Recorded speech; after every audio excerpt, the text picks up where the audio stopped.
오늘 주신 말씀 가지고 서원에 관하여 라는 제목을 통해 하나님 말씀 듣는 시간 가지도록 하겠습니다.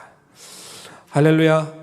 오늘 이 저녁 수요예배 자리에 함께 하신 모든 성도님들 주님의 이름으로 사랑하고 축복합니다. 오늘도 말씀 안에서 우리의 삶과 신앙을 돌이켜보고 하나님의 뜻으로 나의 뜻을 정하는 귀한 시간 다 되시기를 바랍니다. 우리는 일상 속에서 다양한 결심을 하며 살아갑니다. 어떤 다짐은 오래 기억되는 반면 또 어떤 결심은 내가 그런 일을 했었나? 라고 쉽게 잊혀지곤 합니다. 하지만 오늘 우리가 주목해서 보아야 하는 것은 바로 하나님께 서원하는 그 일에 있어서만큼은 결코 망각이 없고 또 가벼이 여겨서도 안 된다는 것입니다. 왜냐하면 그것은 단순한 다짐, 그것이 아니라 하나님과의 신성한 언약이기 때문에 그렇습니다. 때로는 위기의 순간에 절박함 가운데 하나님 주시옵소서 간구하기도 하며 약속을 하기도 합니다. 그리고 큰 은혜를 체험한 뒤에 하나님께 감사의 고백으로 우리는 서원을 드리기도 합니다. 그런데 문제는 하나님께 드린 그 서원을 우리가 얼마나 진지하게 여기고 또한 성실히 지키고 있는가 하는 것입니다. 오늘날 많은 이들이 하나님께 말은 쉽게 합니다. 그러나 그 말에 따르는 책임을 그렇게 심각하게 생각하지는 않는 경향이 있습니다.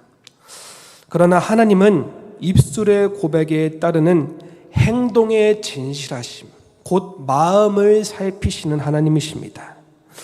오늘 우리는 민수기 30장의 말씀을 통하여서 서원이 어떤 의미인지 또 어떻게 해야 이 서원이 하나님 보시기에 아름다운 언약으로 작동하는지 함께 살펴보고자 합니다. 민수기는 모세가 기록한 모세 오경 중 네 번째 책입니다. 익히 들으셨겠지만 출애굽 후 광야 40년간의 여정을 그린 말씀입니다. 그 가운데서 오늘 민수기 30장은 특별히 개인의 서원과 서약에 관한 것을 법으로 다루면서 하나님의 백성이 어떠한 삶의 자세로서 질서를 지키는 삶이 무엇인지에 대해서 다시금 강조하는 말씀입니다. 오늘 말씀의 주제는 바로 하나님께 드리는 서원은 무엇보다 중요하며 반드시 지켜야 할 하나님과의 약속이라는 것입니다. 하나님은 단지 행동만이 아닌 말의 무게, 마음의 중심을 보시는 분이십니다. 서원은 하나님께 드리는 헌신의 표현임과 동시에 그만큼의 책임과 성실함이 요구되는 행동입니다. 하나님은 때문에 우리가 주님 앞에서 경솔히 행동하는 것을, 함부로 하나님의 이름을 언급하며 그 서원을 지키지 않는 것에 대해서 기뻐하지 않으십니다. 이 말씀은 단지 구약시대의 법 조항이 아니라 오늘을 살아가는 우리에게도 한마디 한마디의 그 말에 있어서 더없이 신실할 것을, 신중할 것을 요구하시는 하나님의 음성입니다. 오늘 본문 1절에서 2절은 서원의 기본 원칙을 말합니다. 하나님께 한 약속은 반드시 지켜져야 하며 절대로 가볍게 여겨서는 안 된다는 것입니다. 그리고 3절에서 8절은 여성의 서원에 대해 아버지나 남편의 동의 여부에 따라 그 효력이 어떤 식으로 발휘가 되는지를 보여줍니다. 그리고 9절에서는 과부나 이혼한 여성의 경우 스스로 그 서원한 것에 대해서 책임질 줄 알아야 한다고 강조합니다. 마지막으로 13절에서 16절은 남편의 승인이 서원의 지속 여부에 어떤 영향을 끼치는지, 한번 허락하면 이 서원은 번복될 수 없다는 것을 또한 말하고 있습니다. 총체적으로 이 본문은 하나님 앞에서 드리는 이 서원은 너무나도 귀한 것이기 때문에 우리가 반드시 지켜야 할 공동체의 질서를 위한, 또한 나의 믿음을 지키기 위한 절대적인 그 생활 지표로서 작용한다는 것을 가르쳐 주는 것입니다. 말씀을 중간 요약하자면 하나님께 서원하는 일은 우리에게 있어서도 뜻깊고 너무나도 귀한 일입니다. 그렇기에 이토록 귀한 서원을 절대로 가벼이 여기거나 혹은 남발해서도 안 된다는 것입니다. 하나님은 우리와의 언약을 지키시되 누구보다도 신실하게 자신의 이름을 걸고 지켜주시는 은혜에 주십니다. 때문에 마찬가지로 우리 또한 우리를 위하여 자신의 이름을 걸기까지 신실하게 그 약속을 이행하시는 하나님을 본받아 우리가 드린 하나님께 서원을 반드시 지키고 그 무게감을 통감하면서 하루하루 겸손하게 또한 기쁘게 살아가야 할 줄을 믿으시기를 바랍니다. 그렇다면 우리는 이러한 하나님께 드리는 서원 어떻게 해야만 제대로 드리고 하나님 앞에 기쁨이 되는 자녀들 다 될 수가 있을까요? 먼저 우리가 제대로 서원하기 위해서는 신중하게 움직여야만 합니다. 오늘 날처럼 정보가 큰 바다와 같이 범람하는 이때에 아니면 말고식의 화법이 너무나도 판을 치고 있습니다. 아니면 말고식의 화법이란 무엇이냐? 정확히 확인된 바 없는 근거 없는 가짜 뉴스 혹은 루머 등을 퍼뜨린 다음에 그것이 거짓임을 밝혀졌을 때 아니면 말고 라는 식의 책임을 회피하기 위하여 주로 사용되는 말입니다. 특히 이 아니면 말고식의 화법이 악질적인 부분은 바로 사람 한 명을 그야말로 완전히 구렁텅이로 내몬 다음 사실이 아님이 드러났다고 군중에게 책임을 지게 만드는, 사실상 본인은 책임지는 것 하나 없이 다른 사람에게만 오롯이 악의적인 책임을 지운다는 것에 있어서 하나님께서 우리에게 주신 그 10계명, 이웃에게 거짓 증거하지 말라라는 그 계명과 정확히 반대는 행동입니다. 때문에 이러한 화법, 곧 아니면 말고식의 화법에 대해서 우리는 경계하고 반드시 주의해야만 합니다. 특별히 우리가 하나님과 관계를 쌓아가는 이 신앙생활 속에서 간구하며 서원하는 것에 하나님 들어주시면 말고 아니면 말고식의 화법으로서 하나님께 서원을 드린다는 것은 여러분 결코 좌시하지 말아야 될 큰 죄임을 우리는 깨달아야만 합니다. 오늘 본문 민수기 30장 1절에서 2절을 보면 모세가 이스라엘 자손 지파의 수령들에게 말하여 이르되 여호와의 명령이 이러하니라. 사람이 여호와께 서원하였거나 결심하고 서약하였으면 깨뜨리지 말고 그가 입으로 말한 대로 다 이행할 것이니라 라고 기록되어 있습니다. 여기서 중요한 부분은 바로 깨뜨리지 말고 입으로 시인하는 것을 말한 대로 다 이행할 것이니라 라는 부분입니다. 이 말은 곧 경솔히 말하지 말라. 우리의 입술과 혀를 주관하여서 하나님께서 보시기에 아름다운 것으로 사용할 수 있어야 된다라는 뜻입니다. 여러분, 경솔하게 행동하는 것은 어린아이의 치기라 할지라도 결코 봐주어서는 안 됩니다.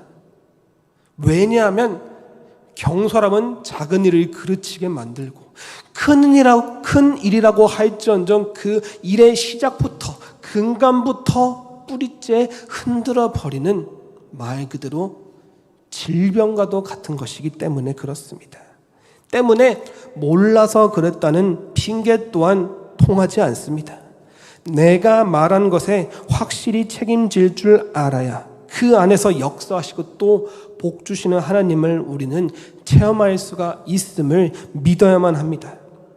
히브리서 6장 13절에서 15절의 말씀을 보면 하나님이 아브라함에게 약속하실 때에 가리켜 맹세할 자가 자기보다 더 큰 이가 없으므로 자기를 가리켜 맹세하여 이르시되 내가 반드시 너에게 복주고 복주며 너를 번성하게 하고 번성하게 하리라 하셨더니 그가 이같이 오래 참아 약속을 받았느니라 라고 기록이 되어 있습니다. 여러분, 하나님은 자신의 말씀을, 우리와 한 그 약속을 결코 잊지도 않으시고 깨지도 않으시는 분이십니다. 약속하실 때에 가리켜 맹세할 자가 자기보다 더 큰 사람이 없었으므로 하나님은 맹세하시되 자기를 가리켜 맹세하신 분이십니다. 그만큼 우리와의 그 언약 관계를 소중하게 여기신다는 것을 증표하며 하나님은 결코 허투루 우리에게 흘려지는 말 하나 없이 진실되게 대하시는 분이라는 것을 뜻하는 말씀입니다. 그런즉 여러분, 우리는 하나님과 관련된 그 일에 있어서 아니면 말고 라는 식의 결코 경솔한 행동을 보여서는 안 된다는 것입니다. 우리는 신중하게 움직여야 됩니다. 심사숙고해서 하나님의 기뻐하시는 뜻이 무엇인지를 숙고하며 하나님께 지혜롭게 기도하며 서원하는 성도들 다 되어야 할 줄 믿으시기를 바랍니다. 이어서 우리가 제대로 서원하기 위해서 신중해야 되는데, 신중하기 위해서는 우리는 무엇을 또한 감당해야만 될까요? 바로 함께 고민해야만 합니다. 나와 함께하는 그 모든 사람들 다 하나님께서 우리에게 허락하여 주신 결코 좌시하지 못할 인연들입니다. 이런 인연들을 제쳐두고 그저 내 기분에 따라, 내 흐름에 따라 독단을 해서는 안 된다는 말씀입니다. 왜냐하면 하나님과 관련된 그 일은 나뿐만 아니라 우리 모두에게 끼치는 바로 우리의 일이기 때문에 그렇습니다. 그렇기에 여러분, 우리는 고민거리가 있다면 혼자서 끙끙 앓고 있지 말고 함께 중보하는 그 사람들을 위해서, 또 그 사람들과 함께 더불어 더 선하신 하나님의 뜻을 이루기 위해서 나누어야만 합니다. 민수기 30장 5절 그리고 30장 12절의 말씀을 보면 다음과 같이 기록되어 있습니다. 먼저 30장 5절을 보면 그러나 그의 아버지가 그것을 듣는 날에 허락하지 아니하면 그의 서원과 결심한 서약을 이루지 못할 것이니 그의 아버지가 허락하지 아니하였은즉 여호와께서 사하시리라. 그러나 그의 남편이 그것을 듣는 날에 무효하게 하면 그 서원과 결심한 일에 대하여 입술로 말한 것을 아무것도 이루지 못하나니 그의 남편이 그것을 무효하게 하였은즉 여호와께서 그 부녀를 사하시니라. 하나님께서 왜 인생의 동반자, 가족들을 우리에게 허락하여 주신 걸까요? 바로 매사 힘든 일이 있으면 서로에게 버팀목이 되어주라고, 서로에게 힘이 되어주라고, 지혜를 주라고, 용기가 없을 땐 용기를 북돋아 주라고 하나님께서 허락하신 인연들 아니겠습니까? 오늘 본문에서 기록된 말씀을 보면 어린 소녀가 하나님께 서원하는데 그녀의 아버지가 그 서원을 허락하지 않냐면 하나님께서는 그 서원은 무효다. 함부로 서원한 일이 있다고 할지라도 그 서원은 아버지 하나님께서 이행하지 않더라도 책임을 묻지 않으신다는 말씀하십니다. 마찬가지로 결혼한 여인이 이전에 서원한 것을 남편에게 말하였을 때 남편이 그것을 허락하지 아니하면 그 서원은 또한 효력을 발휘하지 못한다. 책임을 묻지 않으신다. 하나님께서는 말씀하십니다. 이것이 무슨 말을 뜻하는 것입니까? 함께 고민하고 함께 숙고해서 우리 모두 다 같이 하나님과 더불어 살아가는 다 같이 행복한 자녀들 다 되라는 하나님의 말씀인 것입니다. 때문에 여러분, 우리는 머리 대신 그리스도 예수 아래 한 몸된 공동체로서 서로 고민하며 중보하며 기도하기를 결코 쉬어서는 안 된다는 것을 꼭 믿으셔야 할 줄을 믿으시기를 바랍니다. 사사기 11장 31절에서 34절의 말씀을 보면 사사 입다가 등장합니다. 먼저 말씀을 보면 내가 암몬 자손에게서 평안히 돌아올 때에 누구든지 내 집 문에서 나와서 나를 영접하는 그는 여호와께 돌릴 것이니 내가 그를 번제물로 드리겠나이다 하니라. 이에 입다가 암몬 자손에게 이르러 그들과 싸우더니 여호와께서 그들을 그의 손에 넘겨주심에 아로엘에서부터 민닛에 이르기까지 20성읍을 치고 또 아벨 그라밈까지 매우 크게 무찌르니 이에 암몬 자손이 이스라엘 자손 앞에 항복하였더라. 입다가 미스바에 있는 자기 집에 이를 때에 보라, 그의 딸이 소고를 잡고 춤추며 나와서 영접하니 이는 그의 무남 동료라. 사사 입다는 그 암몬 자손과의 전투를 치르기에 앞서서 하나님께 서원을 합니다. 주님께서 나에게 승리를 주신다면 나를 맞아서 가장 먼저 맞으러 오는 그 사람을 내가 번제물로 하나님께 바치겠나이다. 그렇게 서원을 하고 전쟁에 나선 입다는 승리케 하시는 하나님으로 인하여 매우 크게 암몬 자손을 무찔러 그들로부터 항복을 받아냈습니다. 그렇게 의기양양하게 승전보 소식을 갖고 집으로 돌아오는 그 순간 그 입다를 제일 먼저 맞이한 사람은 바로 그 입다의 하나뿐인 딸이었습니다.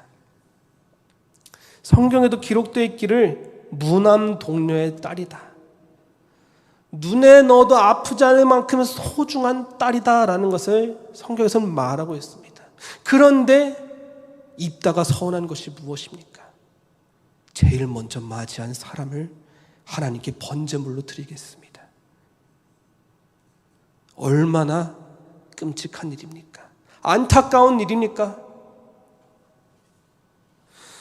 입다는 옷을 찢으며 너가 나의 마음을 참담하게 하는도다 딸아 라고 부르짖고 후회하였지만 이미 때는 늦었습니다. 입다의 딸은 아버지의 서원에 순복하여 약 2달간 마음을 정리할 시간을 가진 뒤에 담담히 죽음을 받아들였습니다. 여러분, 주님께 서원하는 일에 있어서 이 무게감은 이와 같은 것입니다. 나만 겪는 일이 아니라는 겁니다. 나만 감당해서 될 일이 아니라는 것입니다. 때문에 여러분, 하나님께 서원하는 일은 내가 하나님께 나의 인생을 맡겨드린다는 것은 곧 나와 내 이웃, 내 친지, 이 나라, 이 민족, 전 세계가 또한 하나님의 그 영향 아래 미칠 것이니 우리는 그 일에 있어서만큼은 신중하게 함께 고민하여 슬퍼야 하지 않을 만한 결과에 이를 수 있도록, 기뻐해야 할 날에 더없이 기뻐할 수 있도록 함께 기도하는 사람들 다 되어야 할 줄을 믿으시기를 바랍니다. 마지막으로 우리가 제대로 하나님 앞에 서원하기 위해서는 순전한 마음으로 해야만 합니다. 신중해야 할 것, 함께 고민해야 할 것, 그보다 더 중요한 것은, 이 모든 것을 총괄하는 가장 중요한 이유는 바로 이 마음이 하나님께서 주신 마음인지를 분별하는 것입니다. 내 욕심은 아닌지, 내 망상은 아닌지, 하나님의 뜻을 왜곡하는 것은 아닌지 끊임없이 우리는 돌이켜 보아야 합니다. 우리의 하나님은 완전한 선이십니다. 변치 않는 사랑을 한량없이 베풀어 주시는 아버지이십니다. 그러하시기에 하나님은 자신이 온전하신 것처럼 우리 또한 온전하기를 원하십니다. 그래서 거룩을 명하셨고 비둘기같이 순결할 것을 우리에게 명령하여 주신 것입니다. 이 말인 즉슨 우리는 주님 앞에 더없이 순결한 자녀로서 살아가야 된다는 것입니다. 우리는 순수해야만 합니다. 하나님 아버지 곁에서만큼은 다른 생각 다 내려놓고 오직 아버지 하나님의 그 그늘 아래서 마음껏 뛰노는 어린아이와 같이 즐길 줄 아는 성도가 되어야만 한다는 것입니다. 고린도 후서 9장 7절의 말씀을 보면 각각 그 마음의 정한대로 할 것이요 인색함으로나 억지로 하지 말지니 하나님은 즐겨내는 자를 사랑하시느니라 라고 기록되어 있습니다. 세간에도 이런 말이 있죠. 천재는 노력하는 자를 이기지 못하고 노력하는 자는 즐기는 사람을 이기지 못한다. 우리는 주님 안에서 우리의 심령을 갈고 닦되 또 그 안에서 마음껏 뛰노는 즐기는 자들이 다 되어야만 합니다. 우리가 근본적으로 주님을 믿고 신앙생활을 하며 이 교회의 한 지체, 한 공동체로서 살아가는 이유가 무엇입니까? 바로 우리의 마음에 평안함을 더해 주시는 하나님으로 말미암아 즐기기 위해서 아닙니까? 우리는 기뻐하기 위해서 이 믿음을 가지고 살아가는 것입니다. 때문에 우리는 즐겨야만 됩니다. 체면이고 뭐고 나이도 상관없이 하나님 앞에서는 어린아이와 같이 뛰놀 줄 아는 다윗과 같이 하나님을 찬양하는 자 바로 우리가 되어야만 한다는 것입니다. 예수님께서도 분명히 말씀하여 주셨습니다. 너희가 어린아이와 같이 되지 아니하면 천국에 들어갈 수 없다. 그리고 어린아이와 같이 자기를 낮추는 자가 천국에서 큰 자다. 어린아이 하나를 영접함이 곧 나를 영접합니다. 왜 예수님께서는 그렇게 여러 번 어린아이의 비유를 하시면서 우리에게 그 말씀을 강조하신 걸까요? 바로 어린아이가 순수하기 때문에 그렇습니다. 다른 이의 호의를 쉽게 받아들입니다. 의심하지 않습니다. 자신의 한계를 또한 너무 과신하지 않습니다. 그래서 어려운 상황에 직면할 때 어린아이는 주저없이 어른의 도움을 구합니다. 우리는 그들의 순수함을 보아야만 합니다. 그리고 배워야 합니다.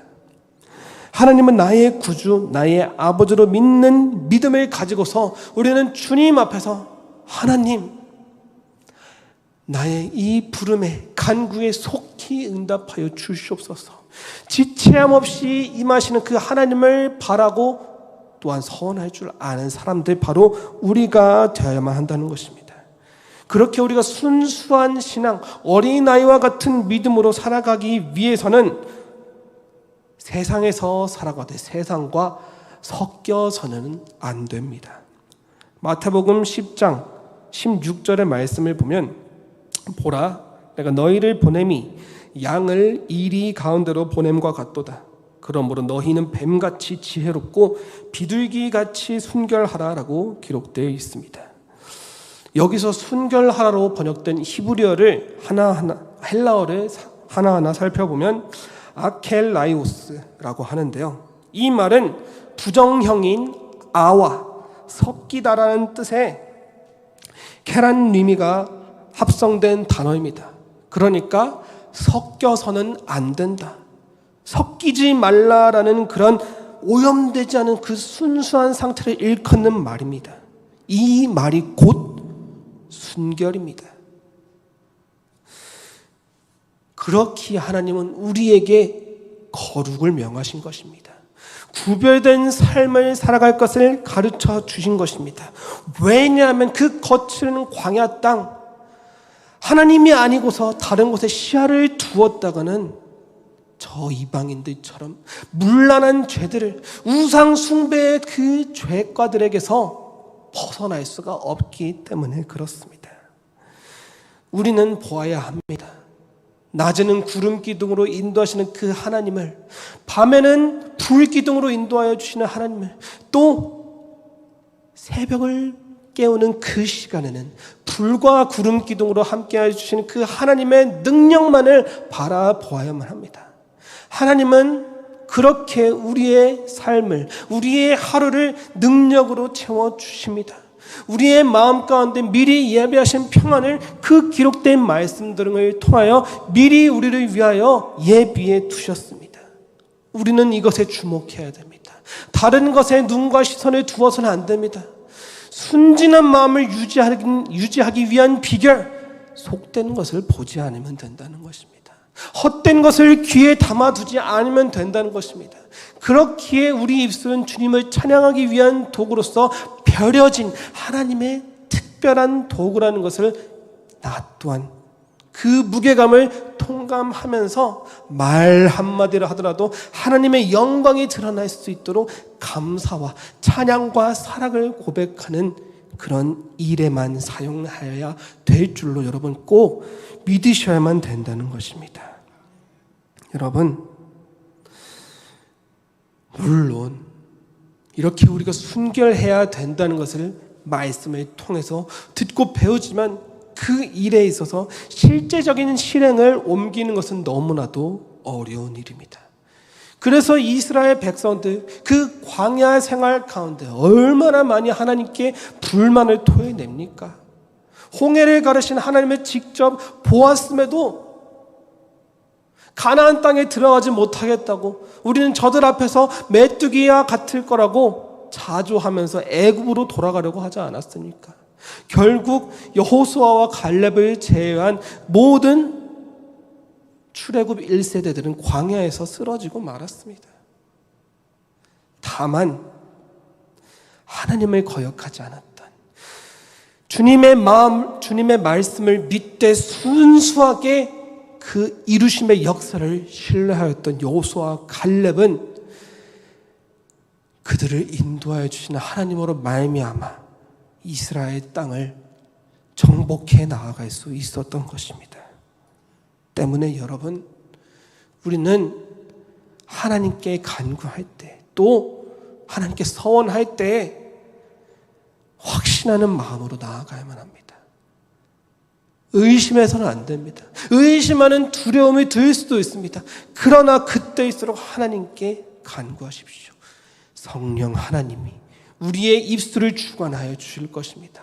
오순절 불과같이 내려오사 우리의 입과 해야 할 말들을 가르치시는 하나님의 역사가 바로 내가 주님을 바랄 때, 더욱더 주님만을 간구하길 바랄 때 역사할 줄을 여러분 꼭 믿으시기를 바랍니다.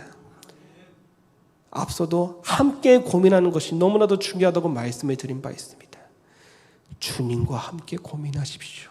주님과 함께 결정을 내리십시오. 나의 가장 좋은 친구, 나의 가장 사랑하는 아버지 되신 분이 가장 선하고 아름다운 길로 우리를 인도하여 주실 것입니다. 바로 그것이 우리가 주님께 복받는 길이요, 하나님으로 말미암아, 하나님의 인도하심으로 말미암아 세상에 살아갈지언정 더럽혀지지 않는 거룩한 그리스도인으로서 살아갈 수 있도록 우리를 날카로운 검으로 벼려내실 것입니다. 사랑하는 성도 여러분, 오늘 우리는 민수기 30장 말씀을 통하여서 하나님께 드리는 서원이 단순한 말이 아니라 하나님과 나와의 그 관계를 더욱더 굳건히 하는, 반드시 지켜야 할 영적인 약속임을 배웠습니다. 그러니 여러분, 우리는 서원을 드릴 때 전에 없이 신중해야만 합니다. 주님께 드리는 이 서원을 함께 고민해야만 합니다. 마지막으로 하나님께서 주시는 마음으로 이 서원에 임해야만 합니다. 그리할 때 하나님 우리의 그 간구, 그 서원을 기억하십니다. 그 서원을 이루기까지 우리와 동행하십니다.